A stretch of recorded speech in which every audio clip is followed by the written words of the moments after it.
Hey guys, welcome to another episode of Amber Unfiltered. Today I wanted to talk to you guys about estrangement in Black families, but before I do that, don't forget to like, comment, and subscribe. Also, if you want to cash at me at AmberUnfilteredShow, that'd be greatly appreciated. So this is a very sensitive topic. I feel like it's very important to discuss this because I don't really see enough people talking about it. I think that there's definitely some shame, some stigma. I also think it's like socially taboo to discuss this. I've gone through this in my own family and I wanted to shed light on this so that other people could understand some of the hurt or the trauma that we carry, even like familial trauma. So let's get into it. So I didn't like research a whole ton of articles. I also want to preface this video by saying that I'm not licensed in any way, shape, or form. These are just topics that I come up with that mean something to me and are valuable. But I tend to research, online, and I just pull facts from what other people have deemed tried and true. So this article was called "Why Black Families Feel Intensely the Stigma of Estrangement," by Fern Schumer Chapman. This was on Psychology Today's website. I think this article was written back in 2023, so it's pretty relevant. So I'm going to talk about the key points that I took away from this, and then I'll kind of talk about my own experiences if anything comes up. Please just bear with me, and please be kind and exercise grace because this is a very hard topic to talk about.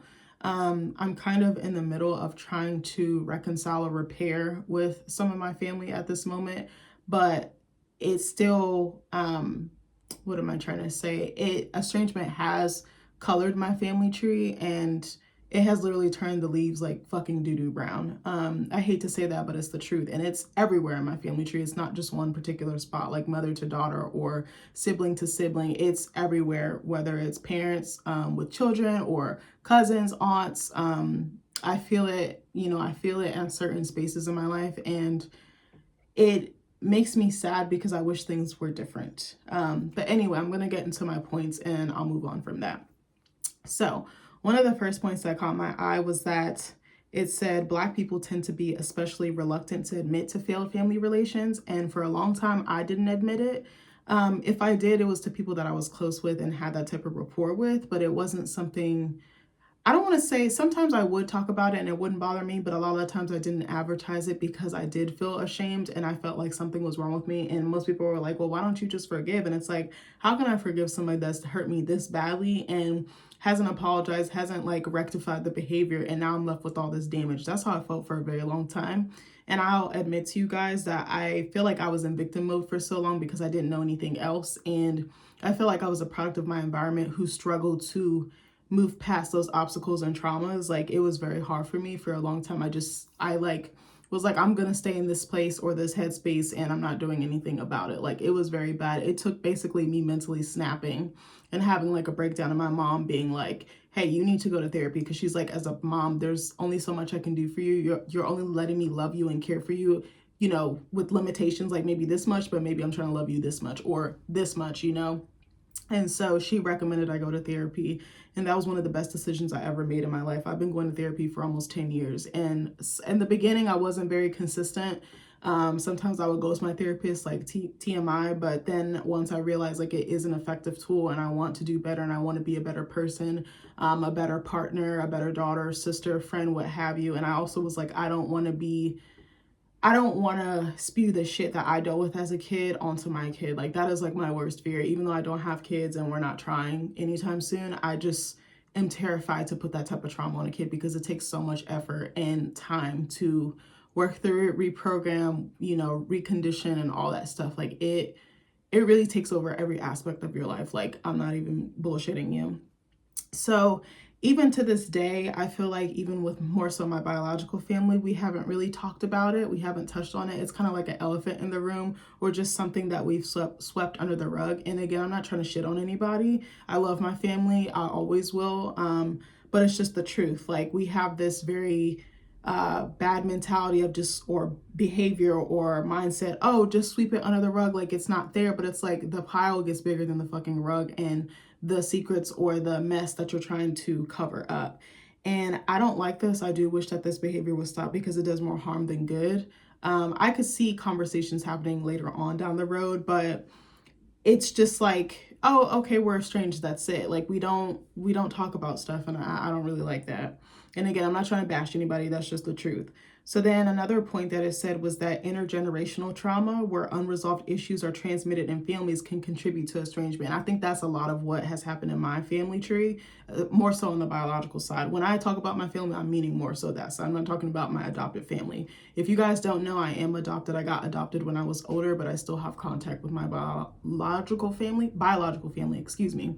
For the longest time, I kind of had cut off my birth parents, but I've started to, reconcile or repair things with my dad. I'm not sure where this path is gonna go, but I don't really interact with my birth mom like that. Like, I just saw her at my brother's baby shower, but before that, I hadn't seen her since he'd gotten married, which was like years ago. But I think the older I get, the more I learn to forgive my parents and realize that they're humans and that they did the best with what they had. And sometimes you almost can't help stuff. And I think in some ways they did some stuff better than their parents or the people that came before them, but then in some ways they almost didn't. And again, not trying to bash them, it's just from my perspective and what I went through. So what was I gonna say? So there's another point that says recently Shamir, I think it's Shamir, I wanna say, but then there's an accent over her name. I'm not exactly sure how to say her name, forgive me. Shamir L. Sweeney, an advocate for Black women and founder of the Black Long COVID Experience, reached out to clarify why many people of color are reluctant to discuss their estrangement experiences.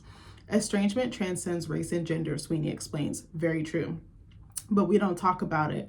In Black families, we are warned by our parents not to share our family business, especially with white people. We fear it would look like another way we are failing, another thing that needs to be fixed in our families, and there's always something to be fixed, especially when it comes to us.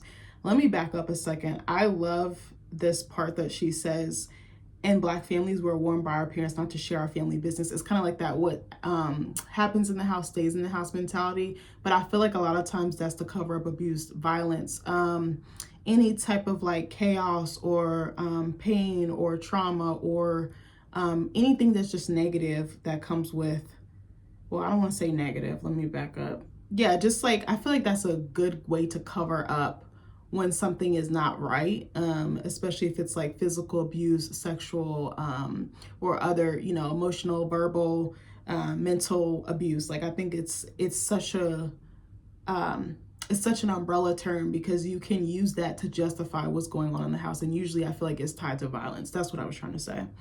Sorry guys, I feel like this video is very heavy and this is a hard topic. So I might not be as like happy-go-lucky or smiley because again, this is a very heavy topic and I have another one to record after this that's equally heavy, if not heavier. So forgive me for that. So then she says, we don't have enough money, jobs, and education. She says we are being raised by single mothers. We fear that if we admit to estrangement, we'd be opening ourselves up to more discrimination and more ostracism. Basically, anybody who is not Black could like use that against us, I guess is what she's saying, or at least that's what I took from it. And I understand why, because there's already negative perceptions and stereotypes out there about us. So we don't want to add one more thing. It's like the straw that would break the camel's back. So I totally understand that.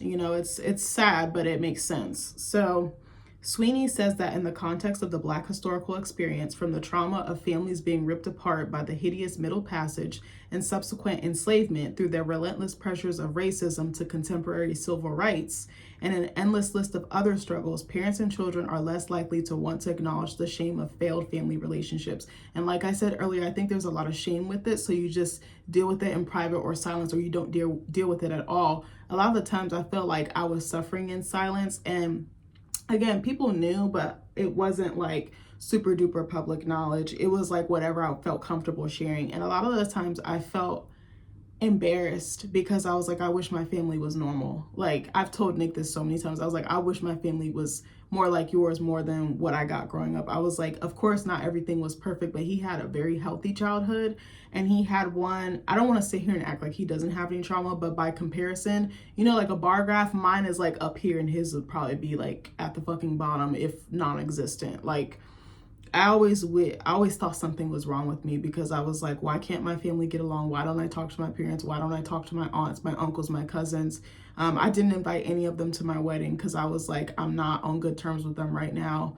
I was, and then an incident happened. I don't want to speak too much into it, but I'm trying to think of like a good way to, or a respectful way to say this. So we had a family member pass away and everybody came back to a set location to pay their respects and to say goodbye, and that went left. So that caused me to cut off contact with that part of the family, like, because I don't want to say bullied, but I got some very unsavory text messages. I'll just leave it at that. Again, I'm not trying to shit on anybody. I felt so bad about the way I handled it because I think I was trying to protect my brother and, in essence, my birth mom. But by doing that, I kind of forsaked, maybe that's not the correct word. I feel like I kind of screwed over these other family members. But I was like, if I had to pick, I'm going to go with my immediate family, obviously. But I wish I had handled that differently. And I wanted to reconnect with them, but I realized they might still be on the same type of time. And I was like, I'm really trying to move from a place of peace, and what they were bringing was not peaceful. So I was just like, nah. And I'm not blaming them. Like, they are entitled to feel the way that they feel. But after that, I just cut them off, and I was actually, talking to them a lot and interacting with them a lot. I wasn't like visiting them because they don't live in the state, but we were like texting on Facebook, following each other, checking, in on each other. But unfortunately, that side of the family, I hate to say this, they like love to gossip, love to trash talk. It's like very toxic, like on and off. Like, they're good, but then something will happen and then they're talking shit about you, threatening to beat your ass, that type of behavior. And I'm like, I'm not really a fighter girl. I'm a lover girl. As tough as I, pretend to be or present to be. I don't want to say pretend to be, but as tough as I present, because like on the outside, I can be very tough, but on the inside, I'm a softie for real. I'm a lover girl, but I just was like, I don't really want to. I just cut it off, and I felt so bad because I was like, they didn't deserve that, and I didn't know how to communicate that to them without throwing my brother and my mom under the bus. So I just didn't say anything, which is even worse because it's like, well, now they don't know, and now I lost that relationship. So I don't know, maybe we can repair it in the future. I have no idea. But then on the other side, nothing really happened, just stopped talking. Like, I think that's a very common thing in Black families. Like, we just will be good when we're good, and then it just time and distance and difference in lifestyles and just priorities, and your support system is constantly changing. So I don't know, it's just, we've always had this pattern. Like, I think it even goes back to my parents with their parents. They have like this off on, like, it was very weird growing up. Like, how most people have their grandparents in their life like their entire time. We didn't really have that. It was like periods of like brokenness, like broken communication, broken contact, like not seeing each other. Like 5 years would be good, we'd be talking, and then they would come up and visit, we'd go up and visit, and then 5 years not talking. I'm just using 5 as like a reference point. I don't remember the exact, but it was like breaks, like of just, so it was like, this sounds so fucked up. So it was like I couldn't miss what I didn't have, because I was like, you're here and then you're not, you're here and then you're not, and it was just very confusing. My parents had really, hard relationships with their parents because I think, there was abuse and stuff like that with them. And I think a lot of Black parenting is like fear-based, unfortunately. I think it's survival-based, because they're like, if I beat my kid into submission or beat them into line or to get in line, like they're not going to go to jail. They're not going to get killed. They're not going to get caught up in something. And that makes me sad because I understand it. I don't hate them for it. I'm not mad at them. I just wish it was done a little bit differently, but I realized it was a different time then. I think a lot of Black parents and children and families are moving in a different way. Gentle parenting is the thing, but I feel like a lot of us realize those devastating effects and tolls that it took on us. So we're trying to do better for the future generations. And I applaud us, but I don't blame the previous generation, because they were just, that was their way of protecting us. That was their way of loving us, even if it seemed like they had a funny way of showing it. But yeah, I didn't have any of my cousins, none of my aunts, none of my uncles, like in terms of like blood family. Like, I actually, now that I just thought about it, the only blood family I had was my brother. That was it. That was the only person I was talking to like this entire time. Like, I was like, I don't want to say this in a rude way, but my mindset at that time, because I'm quick to cut people off, which is so bad, because I'm like, I need to give people grace and forgive them. I'm learning that now as an adult, but my mindset at that time was fuck everybody else. The only person I care about is my brother, because I was like, I don't want to lose connection with him, because I had before and I felt so guilty about it. Like, oh my God, I feel like I'm going to cry. So just please give me grace, because this was a hard video to do. Like, I'm laughing. I laugh when I'm nervous, but like, there was like a point where like, I was living with my dad and my brother was living with my mom, and like, we didn't really see each other. And then he like went off to school, and I had moved to a whole other state. So like our connection was just like our tie was like severed, our bond was severed. And I'm telling you, we were like this. Like I like thought of him as my child basically, but like my child slash best friend, because I almost felt like I was his mom, when our parents weren't there. And that's something to speak to too. Like a lot of Black girls are raised to be moms or caregivers.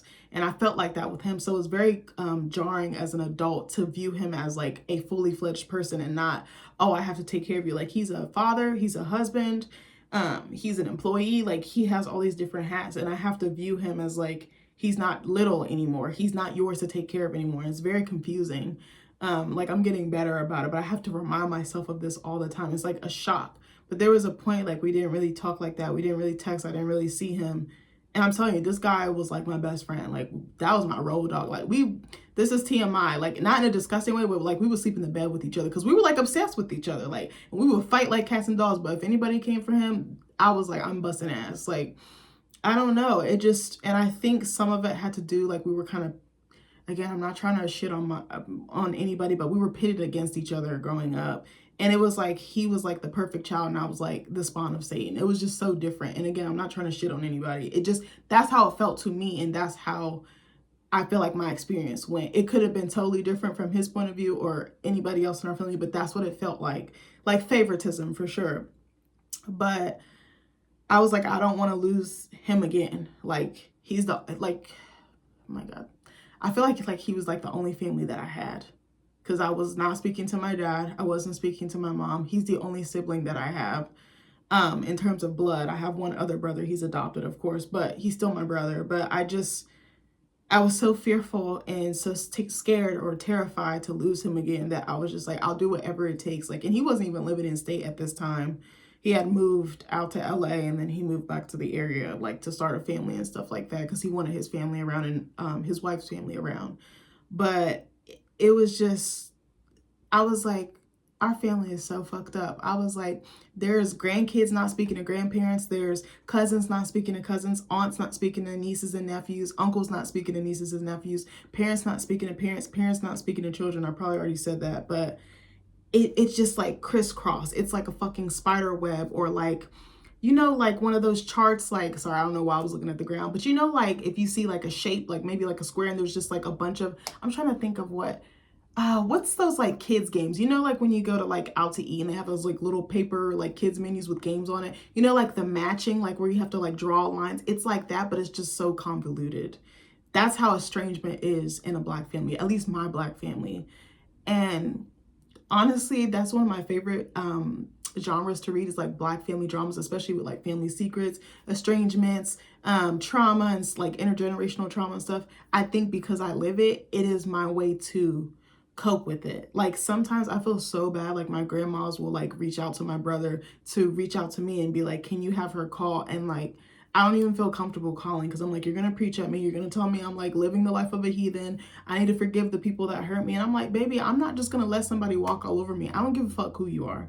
But now that I get older, I'm like, all right, I can give them grace. I can understand the point of view that they're coming from. I think a lot of the times too in Black families, it's like, even if a family member disrespects you, cuts you down, berates you, treats you like shit, you're just still supposed to be welcoming. You're still supposed to be accommodating. And I'm not cool with that shit. So I think, honestly, I feel like I'm the black sheep of my family, because I don't just go along with the status quo, and I think differently and I move differently. Like, I don't think I'm the first to go to therapy, but I think I'm one of the first to go to therapy and to start putting stuff together and realizing, oh, this shit isn't right, or that was not healthy. I think I'm realizing like a lot of patterns and a lot of like circles or cycles are just like rooted in violence or just like rooted in pain or trauma. And I'm like, I'm trying to undo them, because I don't want to pass that down to my kids. Like, I feel like Black families, we pass down trauma as like a family heirloom, and it's like, no, I don't want that shit. Return to sender. Like, I don't want it. Like, the way I see it in my mind is like, in my family tree, and I'm not trying to shit on anybody, again, please don't think I'm just out here bashing, because I do see some good in some of the stuff that I encounter, not the traumatic parts, but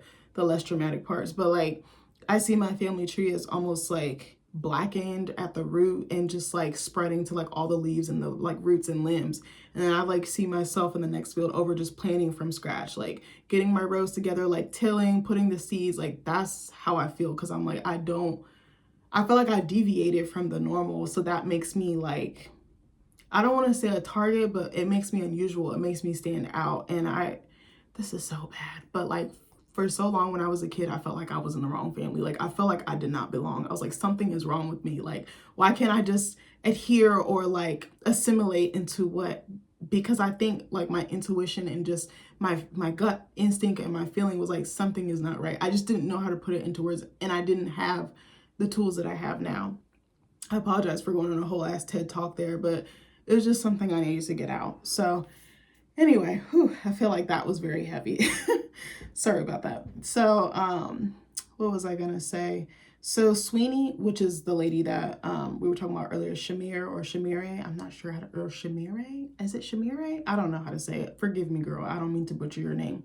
So Sweeney adds that many Blacks don't like to talk about boundaries, which are restrictions, and feel like another form of oppression. We don't want to look like oppressors with our families, she says. And I never thought about this because I was like, I think that's another thing. Because I have boundaries, I'm like, I don't know if people in my family know I have them, but I do. Like, I don't just accept the norm, or like I said earlier, like the status quo. Like, I'm like, no, that doesn't work for me. If it costs me my peace, if it's rooted in violence, if it's rooted in pain, or just shutting up and taking the treatment that's given to you, I'm not going for that. Like, I've worked too hard. Like, I've had too much shit happen to me to just be like, oh, okay, I'm just gonna be a welcome mat. Like, no, bro, I'm not doing it. Like, my mouth is crazy, and I also value my mental health and my peace. Like, I have worked so hard to get to a good standing. Like, I did not think I would be like this, like, ever. Like, I just was so heavy. I was so depressed all the time. I just like struggled to get out the bed to even function because I was just, my home life was just like not the best. It unfortunately it wasn't, and it impacted me in so many negative ways. The way I dated, the way I viewed myself, eating habits, spending habits, friendships, attachment, like, to people. Like, I'm telling you, it really sinks its hooks into you. If you don't resolve that trauma is going to resolve you, and not in the way you think. So it says, while it's difficult to quantify estrangement, some surveys indicate that 1 in 4 people are cut off from family members. One study examining the racial breakdown of estrangement found that Black respondents were 27% less likely than white respondents to report estrangement from their mothers, which is interesting. I feel like that number could definitely be higher because I feel like there's a lot of people who have issues with their moms, myself included, or growing up, I should say. Black respondents were also less likely to report maternal estrangement than Latin respondents. It says, for fathers, the picture is far bleaker. Black adult children had more than 3 times higher the odds of being estranged from their fathers than white adults. I wouldn't be surprised if that number was higher, honestly, because I was someone who has been estranged from my dad like 2 or 3 times in my life. I'm trying to think. The first time was like 4 or 5 years. Was it twice or 3 times? Yeah, I think it was about 4 or 5 years. And then this past time it was 6 years. That's like almost 10 years of break. Like that. And it ate me up because I was like, I wish I could call him, because he really was my best friend. Like, we be talking about everything. Like, I can literally tell him anything. There are sometimes, and I don't mean this in a bad way, sometimes I do feel judged. You know, I don't mean this in a bad way. Sometimes I feel very judged by my adopted mom. She's just very opinionated in her delivery. She's not a bad person. She's a wonderful human being. Like, she's literally an angel. I love my mom to death. But at times I get very terrified to tell her stuff because I'm like, I feel like I'm being criticized or chastised or like chided or scolded like a child. So it just makes me retreat. Like, if I feel like that, if I feel like I'm not, like I don't matter, or I'm not valued, or like what I'm doing is wrong. It's like that that mentality of like when you're a kid and you're just being yelled at and you don't even know what the fuck you did wrong. Like, that's how I kind of feel. And I think it doesn't really have to do with her. I think it has to do with me, because that's a behavior or a feeling I felt a lot when I was a kid. So when I feel like that, I start to retreat. I feel like I'm like a hermit crab. I just go back into my shell because I'm like, I don't want to hear your mouth. I don't want to hear what I'm doing wrong. And that's another reason I think I don't speak to one of my grandmothers, for that same exact reason, because every time I get on the phone, she's like, have you forgiven your mom? Have you done this? And honestly, a lot of my biological family does not agree with the fact that I got adopted. I think it was unusual. I think it wasn't expected. And I think the behavior of, oh, well, they're just your parents, just accept it. I'm like, I'm not accepting shitty treatment. I don't give a fuck who you are in my life. Like, I'm not trying to be disrespectful to my grandparents, but I'm just like, that doesn't work for me. Like, I need you to be respectful. I need you to support me. I only want people in my life that show up for me. That's it. I want people who check me, who love me, and show up for me. That's it. That's what I require for you to be in my life. If you can't do that, you have to get the fuck out of Dodge. I'm sorry. Again, not trying to be disrespectful, but I feel very passionately about that topic, as you can see. So she said that everyone has an estrangement, but they won't tell you about it. And this is true. A lot of us don't talk about it because behind closed doors, a lot of us are more comfortable talking about it, but we won't just actively go out in the world unless we make a connection with someone and we feel like we can share that with them. But it's more common than you think. Pretty much, I hate saying this word, but in this instance, I think it's fitting. I have a pretty diverse group of friends. I have white girlfriends, I have black girlfriends, I have Hispanic, I have mixed. One of my friends is like Hawaiian and Mexican, I believe. I have some other mixed friends. I can't think right now, obviously, but most of my friends, if I had to guess, are black and Hispanic women. Point blank, period. It's just something a little bit unspoken or unsaid with them that I don't have to explain and like prove. Like I can just be, you know, some stuff I have to like explain or educate, and I'm like, I don't got time for this. Again, I'm welcoming to everybody. I love everybody, but that's just how I feel. Take it or leave it. I don't mean that in a rude way, but for real. But like, I can count on, I'm trying to think. Yeah, I have two really good girlfriends that I'm like, these are my closest girlfriends, like been friends with them since like 2016. I know for a fact they both are dealing with estrangement, and we talk about it again in private. There's like this hush hush about it because you feel bad. You're like, this is like a person I grew up with or lived with or loved at one point. This is a person I really cared about who was crucial to my success and my growth and my development. And then you just, you know, like it's very conflicting. Like I said earlier, like there was a period me and my brother were not really talking like that. Like it ate me up because I was like, this is someone I was with every single day, and now I don't see them at all. I don't hear from them. I don't see them. I don't know what's going on. Then I was hearing stuff from other people and trying to help in that, you know, sense. Like it was too much. So anyway, for 6 years, Sweeney, which is the lady that I mentioned earlier, 41, has had no relationship with her brother. Again, I told you there's breaks. There's you're good. When you're not, you're bad. She said that her brother is 7 years younger than she is. And she said it's difficult to have someone you love and care for live in your heart and your mind every day, she says. But I also understand that for my own sanity and his, it's best that we don't connect. And that, unfortunately, that's how I felt about my dad for a long period of time. I was like, oh my God, it's eating me up. I'm telling you, it was eating me up not to text, not to call, not to tell him, you know, what was going on in my life. I was like, I want to know what's going on in his life. But I was like, at this moment, I don't have the capacity for that. I only have capacity to take care of my shit. When I get to a more healed place, or if things change in the future, I literally said to my husband, I said, if he goes to therapy, that is the only condition. Therapy and change behavior. I said, I don't give a fuck about an apology. If he can't do those two things, and he actually is. I was like, I guess I spoke it into existence, or he realized. I think it was a combination of things, but I literally said that. I was like, I refuse to talk to him until he goes to therapy because it was that bad. I was like, I can't. And again, I'm not trying to bash my dad. I love my dad to pieces. My bestie, but I have to speak the truth. So here's some more points. It says in childhood, she's talking, this is Sweeney continuing on from what I said earlier. So she said in childhood, the two lacked a strong parental figure that they could trust. So they each stepped into those roles. So she said, I was his mom because I took the most care of my brother. And I relate to that on so many levels because that was literally me. Unfortunately, our parents used to leave us home a lot. So I always felt like I had to take care of my brother. Like I felt like I was like, not even his babysitter. I felt like I was like his mom or his caregiver. I don't know what it was. Waking him up for school, making sure his homework was done, cooking for him, you know, making him take a shower, getting his clothes ready. It was like a living like wife or mom, like seriously. And she said, and because my biological father wasn't around, he became like my dad.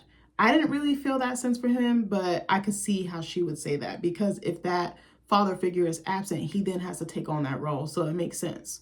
But also my dynamic was different because my dad was around up until my parents split, and then it kind of became a little more complicated. So I said they're basically parentified children, which is basically parents who basically act as parents. And that's how I felt my whole childhood. Like, I don't feel like I really got to be a kid. So I said because of, again, those holes in their family structure, that their dynamic.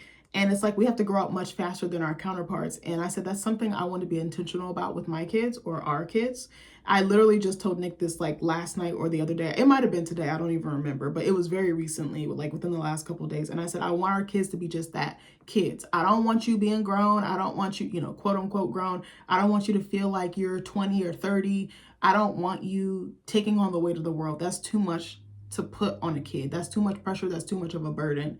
They should just be playing outside, on the tablet, watching Bluey, running around, yeeting in their diapers with their hair going everywhere. Like, I told Nick, I was like, I still remember when I was 6 years old, my dad started making us do chores. 6. Like, I remember living in Germany because my parents were military kids, or we were a military family. They were both in the Air Force. And we got stationed in Germany. And I remember literally, I still remember this, looking out the window and wishing I could play with my friends. Or just seeing other kids outside. And my dad would be like, you have to go bust those studs. And it wasn't just like, okay, do the dishes. It was like, you got to do the dishes. You got to clean the counters. You got to sweep. You got to mop. I need to basically see my reflection in this. If I don't see that, I'm busting your ass and you got to do it again. Because military parents are very strict and like repetitive. Like, if you don't do something right the first time, you have to redo it and redo it and redo it. I still remember to this fucking day. Again, I think a lot of Black parents raise their kids on fear and survival than love. I know my parents love me. I know that. I'm not saying that they didn't, but the strictness and the brutality or harshness of it was just too much. Like, we moved into this other house when we were like 10 or 11, maybe a little bit younger than that. And so me and my brother used to have to alternate doing chores. Like, we were doing like cleaning baseboards, mopping everything, like deep clean. And it was like deep cleaning that would take like all day. So like I said earlier, when I was a kid and I was 6, doing that, by the time I do that, all that, I don't even want to ask to go outside because I'm so fucking tired from all this work that I did.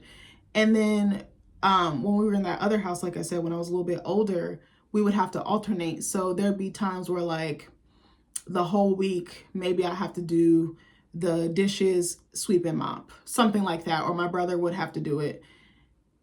Literally, I remember one time, it was like 10 or 11 o'clock at night and I had school the next day and I had fallen asleep on the fucking mop head, just like waiting for the floor to dry because he would make us take everything out. We had this huge ass like Tonka table. You think, oh, it's not that bad, but a little kid moving that like by yourself, moving the trash can, moving any other things that are in the kitchen, move all the stuff out, sit it out, wait for the floor to dry. That's like 20, 30, 40 minutes. I fell asleep and my dad came in there and whipped me so hard. Like, he came in there just swinging. I was like, oh my God, I got in trouble for falling asleep for doing what he told me to do. Like, it was just shocking. But it was like, I guess, I don't know, I wasn't supposed to be asleep on the job. I still don't understand it. But again, I don't want to do that to my kids. So what was I going to say? So here's some more points. I'm sorry, this video might be long. So in Black families, Sweeney explains, we never know when our boys and men walk out the door if they'll return home. And that is very true. It's a matter of safety, again. So consequently, we cherish and worship them. We enable them and excuse their behavior, probably because we're afraid that we might not see them again. And that's another intergenerational trauma, I think, as well, that can come from like the days of like Jim Crow, like lynching and things like that, and like kidnapping and murder. I understand it. Again, there's some intergenerational trauma is being passed down, but it manifests differently. It's the same at its core, but it just changes depending on the times and the generation. So Sweeney said that, we did this with my brother. He's very funny, he's charming, he's bright, he's hardworking, and he basically became the family's prince. And I put in all caps, this is extremely relatable, because I said at times I felt like my brother was the golden child, or that he could do no wrong. Like, he could literally do wrong and he still wouldn't be punished. And I was like, bro, what am I doing wrong? Like, how do I get that treatment? But I don't think it would have mattered unless I was a boy. So I said, meanwhile, I felt like I was on a tight leash like a damn dog. Like, I felt like I couldn't breathe. I felt like I couldn't do shit because every little thing was nitpicked. Every little thing, I got my ass beat. I got popped in the mouth, beat with the belt, hit with an extension cord, whatever the case, cussed out, grounded, told I'm an ugly, stupid ass bitch, whatever the case may be. Like, it runs so deep. Like, I cannot express this enough. So then Sweeney's description of her family reveals multiple risk factors for intense sibling rivalry, maltreatment, and estrangement, which is what I just explained. So here are some bullet points she talks about. So parent-child attachment difficulties. I definitely felt that with my birth mom. I didn't really feel a connection with her as much as I did with my dad. I was very tight with my dad. He was like my best friend, as I said earlier. Me and her just had such a hard time connecting, like from the jump. Like, we was always beefing. We was always getting into it. And the older I got, the more rebellious I got. And I started clapping back because I was like, I'm tired of you fucking treating me like shit. And then I like kind of have resented my dad because I was like, why the fuck aren't you doing anything? Your wife is smacking me in the face, beating me upside the head, beating me mercilessly and punishing me. And then your son isn't even getting half of that. And I'm not going to sit here and say he didn't get punished too, because we both got whoopings. But when it was happening to me, a lot of the times he wasn't there or couldn't defend me or didn't defend me. And it made, it made me feel isolated, and it made me like a little bit jealous or envious of my brother, because I was like, bro, like, what am I doing wrong? Like, I literally felt like I was a burden for being born. I was like, why does she treat me like this? Like, if you don't want me, just like give me to somebody who will. Like, you know? Sorry. So it also could contribute to a low level of paternal involvement or acceptance. I just talked about that. Or parents who are not emotionally involved in their children's lives. And I kind of felt like that with my birth mom. Like, I didn't feel like, I think she did have her own way of caring or loving for me, but I didn't feel that from her. I didn't feel that warmth. I didn't feel that comfort or security or safety. Like, I felt like she picked and chose when she wanted to and when she didn't. And it was noticeable. I'm very intuitive and I pick up on stuff. Like, I'm very smart when it comes to reading people and reading situations, and your gut will never lead you astray. It will never lie. Like, discernment is such an amazing gift. I wish more people had it, because it literally, it's just like a guide. It's like a force in my life. Also, parents who play favorites or compare children, and that's definitely what I dealt with growing up, and that just contributed to me feeling more and more isolated. And honestly, if I'm 100% keeping it real with you, that's what made me want to leave my family right there. Because I was like, there's nothing I can do. Like, I just knew I didn't belong. And I was like, as soon as I come of age, I was like, I'm blowing this popsicle stand. Like, I was like, I'm out of here. Like, I already knew. She was like, we're going to go on mommy-daughter dates. We're going to go to the mall. We're going to do this. I was like, no. I let her think whatever she was going to think. But in my mind, I probably knew since I was 9 or 10, maybe 11, 12. But I knew for a long time. I was like, I'm leaving. I'm never coming back. I don't want a relationship with you. Like, that's how bad it was, because I was just like, this woman literally hates me. Like, I could feel it. Like, I don't know. But again, I'm not trying to bash her. At that time, that's what it felt like for me. I don't know what it felt like for her. I'm not speaking for her, but for me, that's how bad it was. Also, high levels of conflict, which I definitely felt like we had, but we never talked about anything. It was just, oh, okay, you can come back home after I done kicked you out, beat your ass, you know, not let you take any clothes, not let you take your books, and sabotage you in the worst way possible. Like, it was just like, oh, okay, you can come home. Like, but there was never any, okay, what I did was wrong. Let's talk about this. Let's talk about how we can move forward or how we can prevent this from happening again. I want to be super transparent with my kids. I want to communicate with them. I want to be emotionally intelligent. I want them to go to therapy so they know how to articulate themselves and anything that they go through. But I'm never giving up on my kids. I never want to put them through the shit that I went through. Like, I'm telling you, it sucks. Sibling bullying, which I kind of felt like on the cusp of a little bit. I don't want to bash my brother, or children who don't learn how to handle conflict. And I felt like until I met my husband, I really didn't know how. Even when I met my adopted mom, she would try to resolve stuff and it would confuse me, because I was like, you're speaking French, I'm speaking Spanish, because it was like, I'm not used to this. I'm used to having an issue and just running away from it, or not talking about it, or not addressing it. Like, that's just how I was raised. And my husband was like, no, we're gonna like sit down, we're gonna talk about this, we're gonna laugh, we're gonna cry, we're gonna work it out. And he has been so patient with me and so good with me. Like, I can't thank God for him enough. Like, he has changed my life in so many ways, like really forced me to sit down and address my issues. You know that movie, I think it was a movie with Ben Affleck called Runner, Runner. I literally used to refer to myself as that in my head, because I was like, I literally run from everything. Like, I was like, bitch, don't your feet hurt? Like, get some new tennis shoes. Them bitches got holes in them. Like, you know what I mean? But, oh, I don't know. That's just, I'm sharing all the tea, guys. I haven't really talked about this super duper in detail, but today I guess I'm feeling like it's on my heart, it's on my spirit. I'm not saying this again to shit on people, to bash them.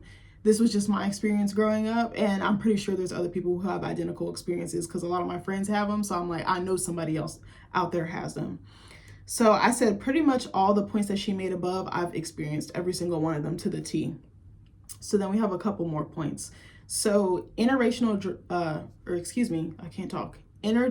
trauma in families, if recreated through complex biological and social mechanisms, defines an individual's emotional reactivity, stress, and withdrawal responses. Again, I can relate to all three of those. And they say that this also contributes to estrangement. When I'm telling you, like, I go nuclear when something bad happens, or when I feel played with or pissed off, like, I mean that shit. It's so bad. I've gotten so much better. I'm sharing everything today, but when I first got with my husband, I was terrible with this. Like, any little thing, boom, volcano. I said, we are not volcanoes. We are not meant to explode. We're not meant to have lava come out of us. Like, my mouth was so crazy. I didn't give a fuck. I was so mean because I was like, he would do stuff that would unintentionally trigger me or press on one of my triggers, and he didn't mean it. It was just pure innocence, but I didn't understand that. I thought he was like deliberately doing this. My husband does not have a mean bone in his body, but it took me a while to realize that, like, we fought so much. Like, I'm telling you, screaming at him, crying, carrying on, cussing him out. Like, it was ridiculous. Sometimes I still do it. Again, it's lessened a lot. Like, it was like this, now it's probably somewhere in there. And I catch myself. I'd be like, we could have said that better. And then I'll walk it back. I'll be like, my bad. I should have communicated. This is what I really meant. And my therapist, again, she's been great about getting me to the root of the emotion. Because if you think it's anger, it might be something else. It might be sadness or FOMO or exhaustion or melancholy or something like that. It might not be the thing that you're actually getting caught up or wrapped up in that moment. Even though I haven't been to therapy in a few months because I had to get insurance, which I do now. Like, she really helped me work on that. And like, now I've been more mindful about getting in front of it. But I'm telling you, he should have broken up with me like 60 times already, because I was like, I was a wreck. Like, I did not know. I did not have emotional intelligence. I thought I did. I think I did, like, for assessing other situations or stuff that wasn't like romantic or whatever. Like romantic or family, I don't think I had any emotional intelligence or wisdom about. But he really forced me to just, you need to sit down, talk this out. What did you really mean? Let's resolve it. Like, that's one thing we're huge on. Like, you need to resolve that issue within that same day, within that same hour, within the next day. The longest fight we've ever had was like 2 or 3 days. That was it. Like, outside of that, we've always right then and there. And sometimes it'll be like, all right, I need to go in the other room. You go in the other room. Give me a minute. Some time go by. I cool down. Cool. Like, he did something recently that made me mad, and I was like, it already happened. Like, it's cool. I told him, I was like, I was disappointed, but it wasn't bad. It was just like super last minute and didn't communicate something, and I was just like, WTF. But I was like, okay, you're already going, so I'm gonna make the most of the time while you're gone. Like, and it was fine. But old me, oh, bruh, would have cussed him out, probably kicked him out the house. Oh, craziness. Why you gonna do all this to him, and then you're gonna be sitting in the house looking stupid because you can't talk to your best friend because you done popped off on him? Stupid. Like, so stress, I told you guys, or I think I told you guys, I do have PTSD because of my childhood and other circumstances. So things that are perceived as little or small or insignificant to other people, shit, it just stresses me out. And I think it looks differently each time. But also withdrawal responses. Like, I think I do withdraw, or I dissociate a lot because I'm like, I don't want to be here. This is too much for me. I'm overstimulated, or I don't feel like faking the funk. Like, I'll have different reasons why I do it. And my husband noticed, he was like, it's very cyclical with you, like rinse, repeat, and lather. He was like, it's very much like that. Like, I can feel my body going into that mode. And I feel like I tend to do it to people I'm closest with. I feel like I do I do it with him? Maybe. I don't feel like I do, but I probably do. But I feel like I do it with my adopted family a lot. And I'm like, damn, I need to catch myself. Like, I'd be like, I think I put stuff in my head that don't need to be there for real. I'd be like, oh, nobody cares about me. But I think it's leftover or residual from previous. And it's like, you shouldn't be punishing them for that. But I don't know. I have a lot of stuff to work out. I realize that. So it says unresolved issues in one relationship will be transposed to other relationships and create similar relational patterns, which is what I just said. So I noticed it, and I realized recently, I said in another video, I was like, when I reconcile the issues in my birth family and within myself, I'll be able to like fully be present in the other ones, because I feel like I'm very hot and cold, and it's like, it don't need to be like that. These people love you. They're here for the long haul. They love you. They support you unconditionally. But in my mind, I'd be thinking they don't. Or I'd be thinking I don't matter. Or I'd be thinking I'm a burden. And it's like, bro, you're not. But it's just the ongoing thought, because I think that's how I was made to feel growing up. So I just still carry that with me. And it's like, you got to let that shit go. So the person who said that was Kylie Aglias. I don't know if I said that right. Sorry. It's Aglias, author of Family Estrangement, A Matter of Perspective. I kind of want to read this because I'm like, this will probably give me so much clarity. So then Sweeney says there's a cover up about estrangement in the Black community. And I definitely agree. That hush hush mentality, like I said, and that can deepen the damage. Whole families can take on a contradictory narrative, explains Aglias. that once established requires considerable attention and maintenance to avoid public exposure. Keeping up appearances can place enormous stress and tension on the entire family system, which I think in some ways in my family it has. And I think finally, like, what's that saying, like when the bow breaks, I think that kind of, or like when the dam is just, the water's come rushing out now, and it's like, we have to let this go, we have to move past this, because it's really not serving anybody. But I really enjoyed making this video. At some points it was very hard. I knew it was going to be hard to talk about because it's so personal and it's very sensitive. My family is a very sore spot for me, I can admit that. But I wanted, again, like I said earlier, I wanted to shine a light on it, and I wanted to see if anybody else was dealing with this, not to put people on blast or whatever, but to make people feel safe enough to come forward, because I feel like a lot of the times, like I said, it's like, shh, like, be quiet, don't talk about it. Again, what happens in the house stays in the house. Don't be telling people our business. Don't be like, keep up the appearance like all is well and it's really not. And I don't like that shit either, because it's not healthy. And then it silences people's experiences, people's emotions, people's suffering. I don't really like that. And for so long, I think I dealt with that. And what else am I trying to say? Like, I just wanted to talk about it. I don't know. It was just it kind of came to me randomly, because I was going to do another video on something else, and I was like, huh. But when I was talking to my husband about that video, this one came about, and I was like, I think it needs to be said. And again, not trying to bash anybody. I love my family, but I just feel like I needed to share, and I needed to get it off my chest. And if anybody is dealing with estranged family members or estranged family dynamics, I'm rooting for you. I believe you. I see you. I love you. It can get better, but I understand that it takes two to tango, and it can't just be all on your shoulders. And any of my black sheeps out there, I love you. I see you. I hear you, because it is not easy trying to undo generational trauma, but also trying to undo your own trauma at the same time. It's a hard job. It feels like you're doing two for the price of one. But anyway, I love you guys. I hope you appreciate this video, and I'll talk to you soon. Bye.